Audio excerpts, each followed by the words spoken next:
Ladies and gentlemen, so I want to perhaps shed a little bit of a unique perspective on the medical field, but looking in from a different perspective, and that would be the perspective of a rabbi. I too grace the halls of the hospital and the bedside, or the home, or the medical practice, but sometimes in a little bit of a different forum, or perhaps a little bit of a different approach than some other people and perhaps medical professionals.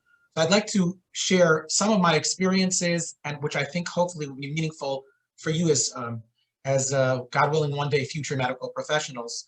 But I'd like to kind of frame what I want to say with an unbelievable, remarkable story. You have to listen to this story. If you plan on going into the medical field, this story should be required listening. I'm saying this not because it's a great story, because if you listen and you internalize the story, your medical career will be a little bit different. So the story begins in Brooklyn, in New York, with a Hasidic Jew. For those of you that are not familiar with Hasidic Jew, they're a pretty ultra-Orthodox thing. You can recognize them by their, dreadlock, side locks or whatever they have over here. And this is a fellow in his 40s who's not feeling well. His name was Avram, and he goes to his doctor, and they do tests, and they diagnose him with a very advanced stage of cancer. He wants a shot at life, which everybody does. So he goes to Sloan Kettering, perhaps America's premier cancer center, and he starts treatment. The treatment is not guaranteed to work, and it's very aggressive, and life is extremely complicated and difficult. And the treatments are not working the way they're supposed to, though it's hoped that they would. And the treatments perhaps are killing him even worse than the illness itself, and he's in really bad shape. And one day, the head of oncology at Sloan walks into his room in the hospital. And he says to him, I want to be frank and honest with you. I've gone through your charts. The treatment is doing worse. It's doing more harm than gain. I only really have one option for you, and it's not an easy option. And that is an incredibly invasive surgery, which is very long, fraught with risk. If it's successful, you have a shot at life. If it's not successful, you may not make it through the surgery. And even if you make it through the surgery, it'll be in tremendous agony. What do you feel? Paul says, what's the question? It's not even a question. Do the surgery. I want life. The doctor says, okay. A week later, they wheel him into surgery. He says goodbye to his family and to his friends. They begin this incredibly complex, very invasive surgery. Those of you that have any exposure to oncology, you may know what I'm talking about. Miraculously, he pulls through the surgery. And 8 weeks later, he walks out of Sloan Kettering on his own 2 feet, cured from cancer. You can't imagine the euphoria, the happiness, and excitement, his family, the medical staff. He's a walking miracle. Look what modern science can do. A few weeks later, when he feels really back to himself, he decides to make what we call in Hebrew, Seudas Hoda'ah, a meal, a party, thanking everyone involved in his care, and ultimately thanking the Almighty, thanking Hashem himself. And he invites to this party his extended family, his support group from his peers.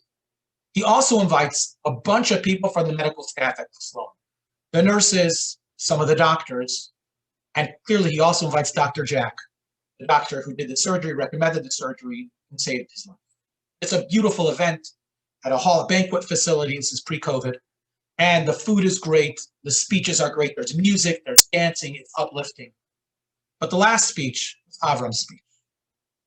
He gets up there and he breaks down and he thanks his wife for being a rock, just being at his side literally 24/7. His children, he thanks his friends, he thanks the organizations that helped him, he thanks the nurses, he thanks everybody, but he saves the best thanks, or the most important thanks, for last. He also thanks the Almighty. That's really the most important one. And that's for Dr. Jack. And he begins, now listen, here's where the story becomes critical. Dr. Jack, I need to thank you from the bottom of my heart for saving my life. But it's not how you think it. You think you saved my life by doing that invasive surgery or giving me the option? That's not what saved my life. The doctor looks at him and says, well, what? He's perplexed. He says, I need to share something with you that you have no idea about that transpired 1 week before you came into my room to suggest the surgery. Okay, the doctor says, no, go ahead. He says, I was lying there in bed and I was at rock bottom. I was at the worst place I've been in my life. I was in agony, in pain, in discomfort, and I lost the thrill of the fight. I lost the desire to keep fighting and keep going on. And I made up in my mind that I'm letting go. I'm stopping the treatment, and at least I'll go into hospice and live the last few weeks of my life in peace. I couldn't. And as I'm lying there alone, I haven't had no visitors, I hear a conversation between you and a resident about a patient 3 rooms over who I had become friendly with. And the conversation went like this. The resident turns to you, head of oncology, and says, that guy, there's probably not much we could do for him. It's just a matter of weeks, maximum months. And you, Dr. Jack, you turned to him and you said to him, you're wrong. For most people, it will be a matter of weeks or months. But him, we all know this guy. He's a fighter. And when a patient is a fighter, they defy medical odds. I've seen this in my decades as being part of this practice. Mark my words, you said. Speaking about a patient a few rooms over. And all of a sudden, I sat up straight in bed. And I said, you mean that if you're a fighter, you have a shot at life? If you're a fighter, you maybe could defy the odds? Am I not a fighter? Did I just give up? Does that mean that I extinguished the spark of fighter inside of me? And the doctor, the head of oncology, is saying this? And I made up then and there that I'm changing my perspective. I'm giving myself one last shot, and I'm going to fight with every ounce of strength that I have left in my emaciated body. And I used imagery to see myself dancing at my children's weddings, of going on a family vacation to Florida, of my 50th anniversary with my wife. I used imagery, I used everything. And I fought and I fought. And when you came in, doctor, a week later, and you said to me, you want this crazy surgery, most people would have said no, but I said, what does a fighter say? And I said, yes. And look, right, when someone's a fighter, they have a very great chance, or at least a better chance at surviving. The doctor hears this, Dr. Jack hears this, and he says, can I say a few words? He gets up there, he reaches into his pocket, and he pulls out a paper. He prepared a speech. And then he takes the paper and he puts it right back into his pocket. And he begins to sob uncontrollably.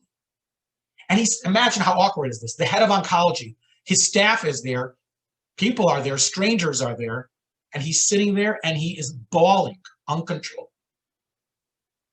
And then he regains his composure and he says, you think I'm crying because I'm inspired. You think I'm crying because of this miracle and I see what's going on around here and I'm touched and I'm emotionally moved. That's not why I'm crying. These are tears of the deepest pain. These are tears of anguish. These are tears of hurt. And they look at him, what do you mean? He goes, I realize now that for the last 3 decades, I have been telling patients that there is no hope. I've been telling patients that medicine can't save you. I've been telling patients, do what you got to do in the last week or two because you probably don't have much more than that. And I think to myself, had I told them, you're a fighter, you could do it, could be there would have been so many different outcomes. And I never did that. With sterility and a lack of emotion, I went over to them and I read them their death sentence, which they followed, and they died. Imagine if I would have had your approach. You're a fighter, you can make it. There would have been so many different outcomes. And the doctor is just standing there with his shoulders, racked by sobs. Avram stands up. He puts his arm around Dr. Jack and he says, Dr. Jack, I don't know where you're from, but we don't stand and cry tears of pain. We do something. I'd like to suggest that in front of everyone here, your medical staff, me and everybody else, you tell us that going forward, I will never extinguish the hope of a single patient. I'm about to change 180 degrees in my bedside manner. Yes, I'll be honest. I have to be honest. That's part of being a doctor. But I will never extinguish the hope in a single patient's heart. What do you think, doctor? The doctor looks at this Hasidic gentleman and he goes, sir, it's a deal. And that was the first day in the life of a very different doctor. And it was also the first day in the life of Avram, because he realized that not just he saved himself, but perhaps he saved many other people going forward. And I feel that as a rabbi who's involved somewhat in the medical field, just because by default we deal with situations from a spiritual side or from a pastoral side, I cannot tell you how much mind matters over manner, and how much faith, prayer, the belief in something greater than ourselves really assists people in their greatest time of need. But more importantly, which is, I think, greater than that, this story highlights the power of our words. Because you see, the doctor had no idea that someone was listening to that conversation. Yet a simple conversation saved the life of a man and perhaps potentially many more people as well. Our tradition teaches us that hachaim v'hamavet biyad halashon. I can't screen share with you, I'm sorry, I'm disabled, but I would share with you the verse in Proverbs, King Solomon, perhaps one of the most brilliant of men, shared that life and death are in the hands of the tongue. Sometimes we say something to somebody and it could literally give them life. And sometimes we say something to somebody and it could literally extinguish their lives. And as human beings, we need to think about this all the time. You can't imagine what a small, good, positive thing said to somebody can do for them, or a negative, snide remark, a backhanded comment, something hurtful can do. It could really crush somebody. It could break them. But we need to understand, particularly medical professionals, that what we say and how we say things have such an incredible impact on the outcome of so many people around us. I will tell you that as a rabbi, being in the room when the doctor comes in, sometimes, the senior doctor comes in, there's a sense of awe in the patient and the patient's family. And they're looking for the doctor for directions. They're scared. They're worried. There's a lot of doubt, a lot of uncertainty, and a calming, caring approach, a kind word, a human approach makes such a tremendous difference. In our community, there's a doctor, I'll say his name is Dr. Michael Nissenblatt. He's an oncologist. And I've been involved with him a few times, unfortunately, in situations in our community. He's a legend because he never gives up on something. Something doesn't work, let's try something, let's try something, let's try something. He never extinguishes that last spark, and the patients buy it. And I've seen people in our own community who have defied medical odds in the biggest way because of his positivity. So we need to understand that, and we have to realize how precious and how important our words are, our gestures are, even our facial gestures. It means so much. You know that when we first started this whole COVID craziness, and I went back to school, I teach in a kind of like a prep school, a prep high school. The school made us wear masks, and they didn't let us wear the clear masks. You have to wear, full body gear masks. And some of the teachers have face shields also, whatever. And I said to the principal, I can forgive you for the discomfort. And I can forgive you for the fact that at the end of teaching, my mask is more like a sponge than a mask. I'll never forgive you for the fact that my students can't see me smile anymore. That's something I can't forgive you for. Obviously, I'm not forgiving the person. I can't forgive the situation. Smile with your eyes, I get it. But we don't realize a smile does so much for another person. It's so critical. It's so important. On the flip side, I'd like to share another thing about medical professionals, which I think is mind-boggling. And if you're just entering or you're just getting involved, this is something which I feel is so inspiring. And this story literally happened in our community in the last 2 weeks.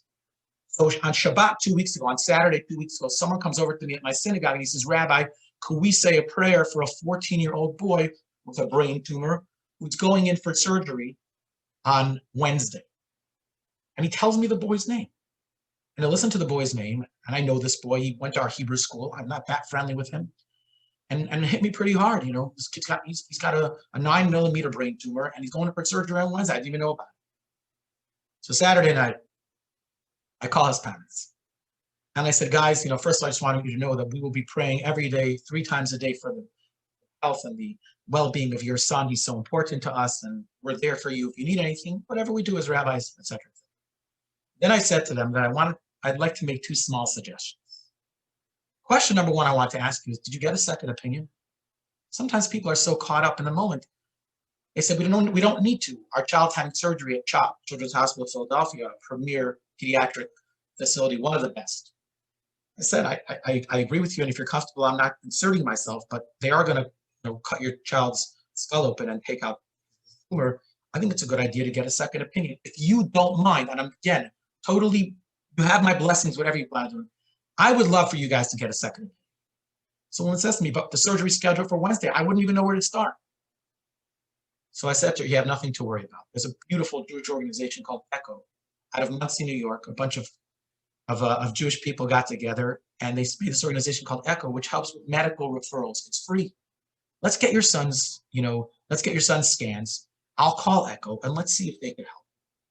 Sure enough, Monday morning, Echo calls me back. It's Saturday night, Monday morning.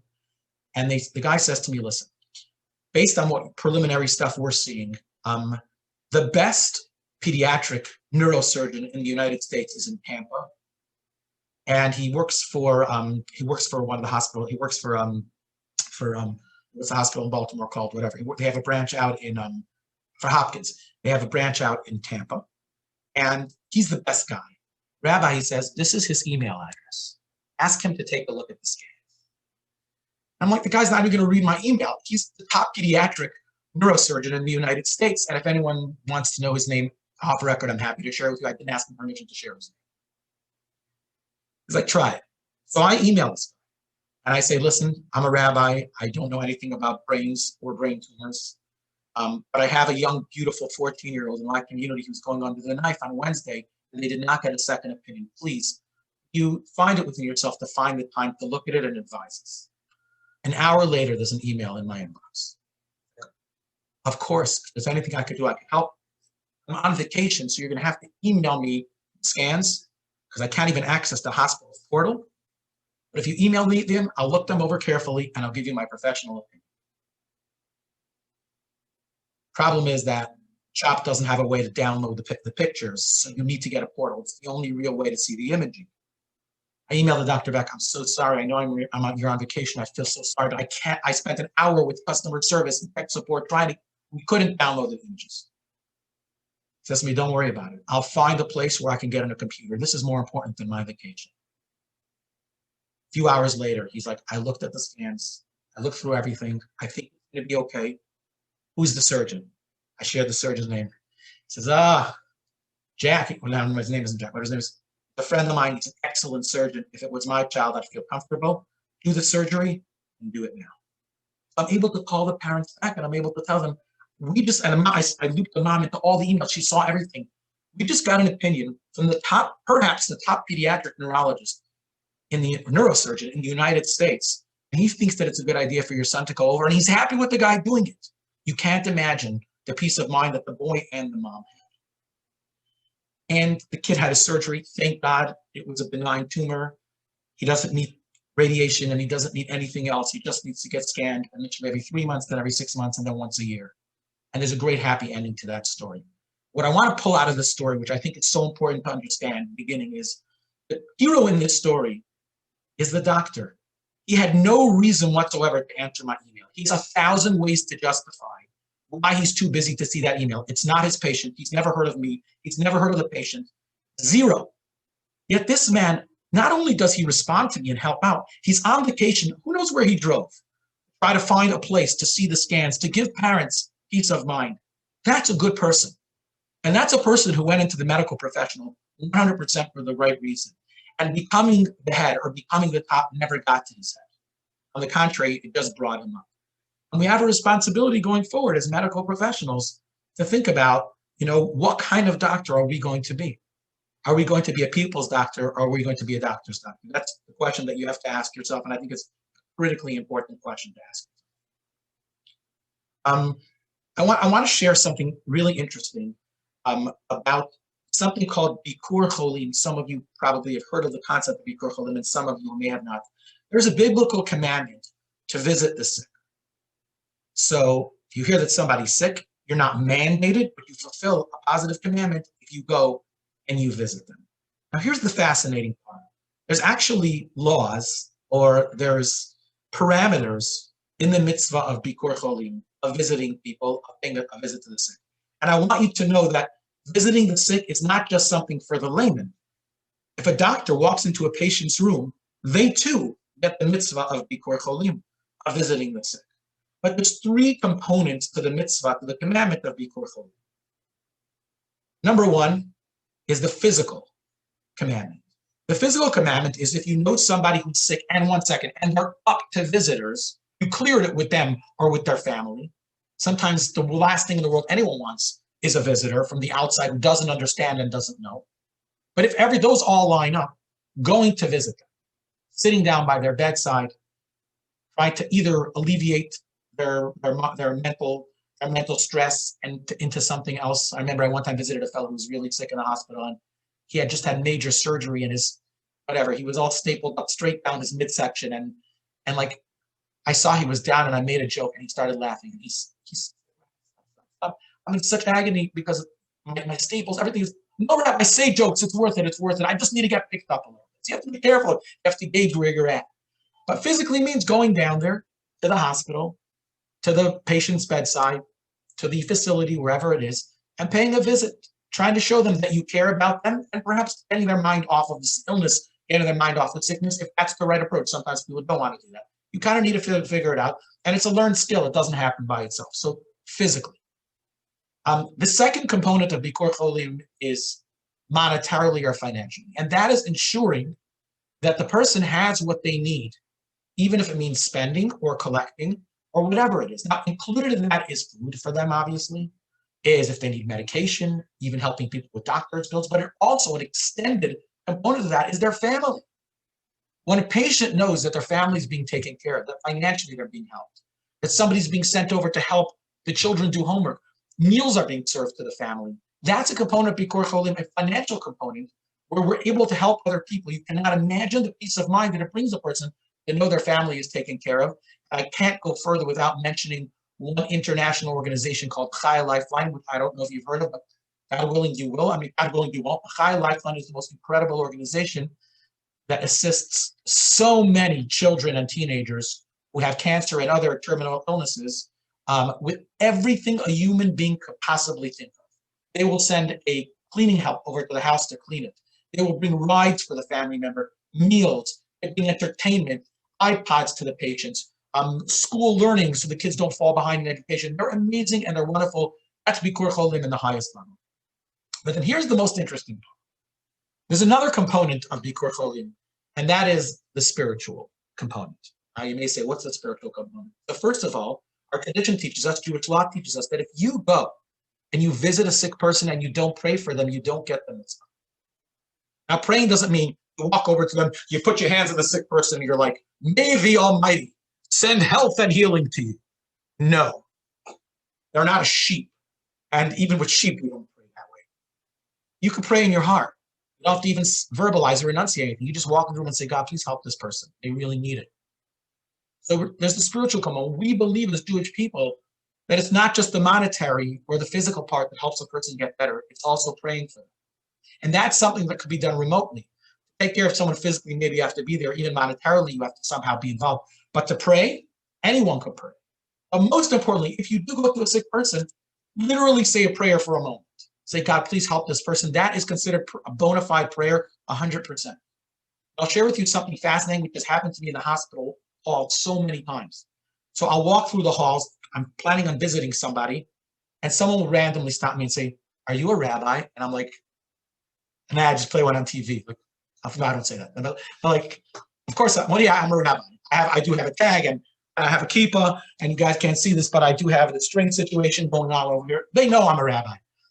And they're like, do you mind coming by my mom's room, my wife's room, my child's room, and saying a prayer? And of course, how could you turn that request down? So what's interesting is that always when I come in there, it's the same thing. There's somebody sick, and of course I'll say a prayer. I'll say something from Psalms, and I mishaberach, a special prayer. But before I leave, I always tell them the same thing. Rabbis don't have a copyright on prayer. Anyone could pray. They're like, but Rabbi, we don't know Hebrew. I'm like, God understands English. He told me. That part's not true. God understands English. You could pray or just mean speaking what's on your heart. Talmud teaches us that service of the heart is prayer. Just pray, talk to God. Say, listen, I really care about my wife. I care about my child. I care about my husband, whatever. Please save them. You can talk to God. He listens. The most beautiful thing to God is prayer that comes directly from the heart. So I'm just saying, you don't have to be a professional. You don't have to be a rabbi. You don't have to know Hebrew. God understands English, and words that we say from the heart ascend directly to the Almighty himself. So we can pray. And that's Bikur Cholim that you can do as a doctor every single day of your career. When I walk into my high school, or I walk into one of my classes with college kids or adults, I don't have a prayer, or if I'm mitzvah maybe to teach Torah, I don't have a special prayer that I say. Maybe I should. Some of my high school classes, I think prayer won't even help for. Most of them, I don't have a prayer. I just come in there and I do my thing. But as a doctor, you literally, I don't know if you're aware of this, but there's a special prayer that in Hebrew that a doctor says every morning before they start their rounds. basically asking God to give them the appropriate counsel, the appropriate advantage to making the right decisions, and being the right messenger to bring health and healing to people around them. And on the flip side, last night, I mean, I had no idea I was even planning on talking about this, but last night my phone rings, and it's he's a local doctor. He's an obstetrician and a gynecologist, and he says to me, Rabbi, I have a question in Jewish law. I'm like, what? He goes, I just got the vaccination, the COVID vaccination. What blessing do you say on the COVID vaccination? I'm like, I don't know. I don't think you say a blessing on the COVID vaccination. He says to me, can you make Shehecheyanu? That's a special blessing that we say when we get something new, when we have a new experience on the holidays, which basically says Shehecheyanu v'kimanu v'yamazek. God, you made us live, you sustained us, you brought us to this moment. Can I say that blessing? And I said, I don't know if one says it in this context, I'm not sure, but I did give him a small little one-liner that we say whenever we get medication, or there's a special prayer where we say, Hashem, may this particular medication bring me a refuah shlema, and he said it. But that's not why I'm telling you this. He says, Rabbi, remember the conversation we had 15 years ago? And I'm like, sure. I remember every conversation I had with you 15 years ago. I called you up one day, and it was after a particularly grueling delivery. We weren't sure if there would be a good outcome. Miraculously, he says, Mom and baby are doing great. I need to say something to God. What do I tell him? He says, do you remember what you told me? I said, I don't. So I'll tell you what you told me, because 15 years later, I'm still doing it. I said, what he says, there's a verse in Psalms, a short verse with 4 sentences called Mizmar L'Todah, where a song of thanksgiving to God. He says, you told me say that. You have to feel thanksgiving. I've been saying that ever since, whenever I have a difficult delivery, although maybe I should say it every delivery. He says more than that. When it's a Jewish couple that I'm delivering, I'll finish the delivery. When everything's okay, and I'll go with them. I'll say, guys, can we pray together and thank God for such an amazing experience? Thank God there's a good outcome. He says, I've been doing that for 15 years straight. So that's so inspiring. That's amazing. I don't remember having the conversation. What you could take out of that is that this is not a regular doctor. Because if he was a regular doctor, the thought wouldn't cross his mind. Like, hey, I just want to thank Hashem. I just want to shout on the rooftops how grateful I am. He's a doctor who's emotionally involved with his patients. You'll learn about that if you be too emotionally involved or not enough emotionally involved. It doesn't make a difference. He's human, and he's a doctor, but at the same time, he's also a human being, and he's a good Jewish person, and he has a great Jewish heart. On that note, I'll share what happened to me right after the birth of my first child. So with Hashem's help, me and my wife have 9 children. Usually when I tell that to my community, they're like, 9 kids? I'm like, don't worry, 2 wives. They're like, 2 wives? I'm like, no, I have 1 wife, but I do have 9 kids, if that makes you feel any better. So my first kid, I'm 22 years old when my first kid is born. You could tell, right? I have 9 kids and you look like I look. I must have got married when I was 10. Anyway, so I'm my first kid, and I'm living in Israel. And because we had American insurance, the head of the department of obstetrics and gynecology delivers my baby. And by the way, this is just such a social experience. He shows up to the delivery. He's wearing Armani pants and a Gucci shirt. He's got some really Patek Philippe watch, comes in his sports car, pulls up to a side door to the delivery room. No scrubs, puts on a pair of gloves, and he goes, what do we have over here today? And he did a great job, and he delivers my baby, and Baruch Hashem, my oldest son is born. But then, after delivering my baby, he takes the baby in his hand. And he picks the baby up like this, literally like this. And he looks at the baby, and he says to me, Kazeh nes gadol. What a miracle. Don't take it for granted. And me, the cheeky, conceited 22-year-old, tell the doctor who just brought my baby into this world, I wouldn't do it now, some 20-some years later. I said to him, doctor, I don't mean to be, crass, or what number baby is this? Is it like your 10th or 11th baby? He goes, over 10,000 babies delivered. I said, and you still pick up a baby with such amazement and admiration? It's part of your show, like the shirt and the pants and the whatever, the muslin shoes that you wear, right? He says to me, be careful. I said, what? Listen to this. This literally, it was one of the best lessons I ever got in my whole life. He says to me, I also do surgery. And I have, he said, a perfect record of surgeries. I never failed, only once.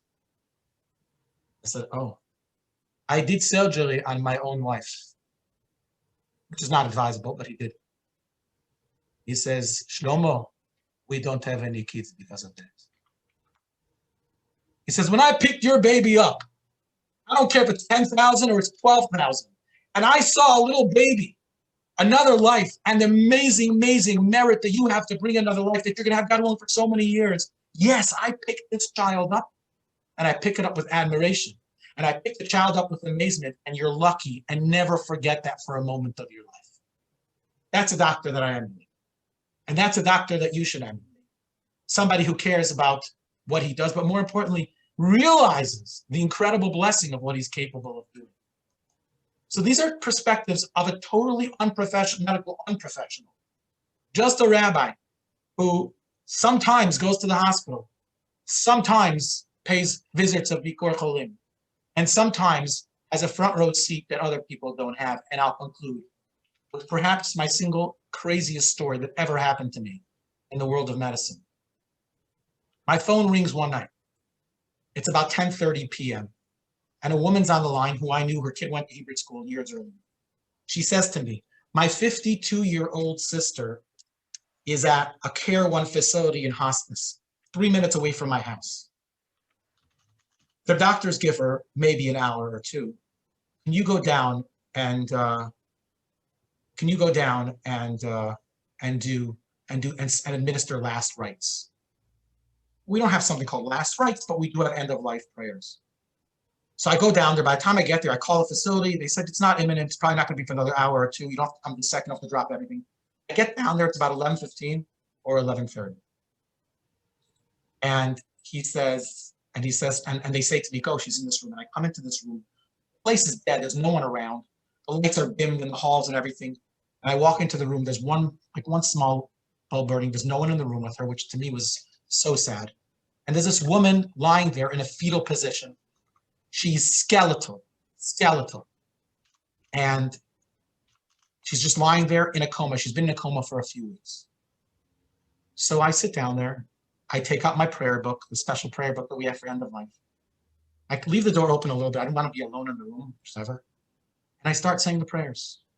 Adon Olam Asher Malach, Master of the universe who ruled. Biyadchav Kid Ruchi, my soul is placed in your hands. And I'm getting into it. This is a woman who maybe has an hour left of her life. And I'm really getting into it, but she's comatose. She's lying facing me, but her eyes are closed. She's comatose.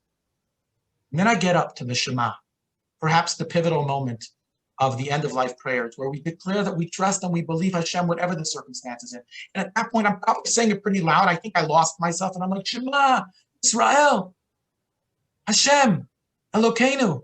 And all of a sudden, the woman opens her eyes and she looks directly at me with a clarity and a lucidity that I've never seen someone look at me with in my entire life. And I'm like shaking and I'm like, Adonai Eloheinu, Adonai Echad Baruch Shem Kivon Malchuto Lamed. She closes her eyes and her soul leaves. She expires. And I come home that night and I'm shaking like a lulav. I don't know what to do with myself. I come home and my wife says, is everything okay? I'm like, sure, everything's perfect. The next morning I call my friend and I'm like, I don't know, he's a doctor. I don't know what happened to me last night. Do comatose people open their eyes and look at you? He goes, no, they're comatose. I said, so what happened to me last night? I'm not seeing things. I'm not making things up. I saw this with my own eyes. And he says to me, I believe as a physician that there's medicine and there's the body, but I also believe that there's the soul. And perhaps this was the last ditch effort of the woman's soul trying to get a hold of her. And when you said Shema, it must have pierced somewhere in the spiritual realm of her existence. Somehow that jolted her just for the last moment in her life. And she died with the words of Shema as the last thing she saw and the last thing she heard. I never forgot that story. I never will. I went to the family when she passed away. I had a call and I shared the story. And I said, and by the way, this was a woman who was totally secular. It's not like someone who said Shema all the time. I asked the family. They said they barely even knew if she knew what it was. But I think that's the final message I want to leave you with as I conclude. There's the body and there's the emotions. As Jewish people, we also believe there's the soul. And a doctor who believes in the infinite, a doctor who believes in beyond time, beyond space, is a doctor that can continue being successful, more importantly, giving hope to people, even in difficult situations. I appreciate the opportunity to be here with you guys, and I wish each and every one of you personally so much success and so much hatzlacha. Get out there, change the world, make the world a better place. And you know what? In the process, you will be so enriched. Bracha v'hatzlacha, blessings and success. Thank you to everyone that participated. Thank you to the organizers. Good luck, everyone. God bless.